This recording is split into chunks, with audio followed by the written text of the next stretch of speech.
আসসালামু আলাইকুম।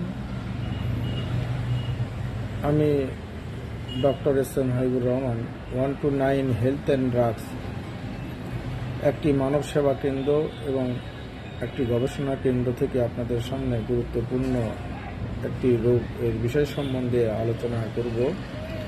খুবই গুরুত্বপূর্ণ, সেটা হচ্ছে যে ডায়াবেটিসের কারণে যে জয়েন্টের যে আর্থ্রাইটিস রোগ হয়, এই বিষয়ে তিনটে কথা বলবো। মনোযোগ দিয়ে আপনারা অনুধাবন করেন।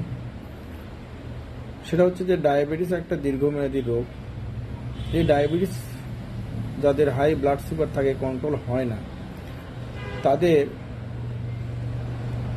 এই আর্থ্রাইটিস রোগ হওয়ার জয়েন্ট আর্থ্রাইটিস রোগ হওয়ার সম্ভাবনা খুব ঝুঁকি থাকে।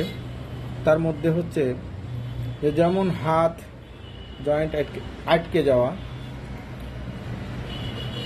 আঙ্গুল বেঁকা হয়ে যাওয়া, সোজা না হওয়া, জয়েন্ট ফুলে যাওয়া এবং জয়েন্ট মুভ না করা, ডুপিটারেন কন্ট্রাকচার এবং রিস্ট জয়েন্ট ভিতরে সমস্যা হওয়া, এটাকে বলে carpal tunnel syndrome. Muscle stiffness হওয়া, মাংস কালো কাজ করে না, এবং নিউরোপ্যাথি জয়েন্ট হাঁটু ফুলে যাওয়া। এর সমস্ত গুরুত্বপূর্ণ রোগগুলো এই ডায়াবেটিসের কারণে হয়ে থাকে। তার মধ্যে এক নম্বর ফ্যাক্টর হচ্ছে অ্যাডভান্স গাইক্লেশন প্রোডাক্ট, যেটা হচ্ছে যে সুগারের সাথে মলিকুল, প্রোটিন এবং ফ্যাটের সাথে বাইন্ড করে জয়েন্ট সারফেসগুলোকে, কার্টিলেজ বোনগুলোকে ডিস্ট্রাকশন করে এবং জমা করে নষ্ট করে দেয়। এবং ডায়াবেটিস বেশি থাকার কারণে ইনফ্লামেশন, ইনফেকশন বেশি হয়। নার্ভ ড্যামেজের কারণে চারকোট জয়েন্ট হয়ে যায়। মাইক্রোভাস্কুলার চেঞ্জ হওয়ার কারণে আরও অনেক ধরনের জয়েন্ট আর্থ্রাইটিস হয়।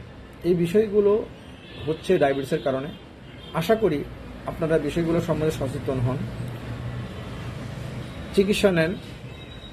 আসলে প্রথমে আসলে এই রোগগুলো থেকে বাঁচা যায়, রোগগুলো থেকে প্রতিরোধ করা যায়।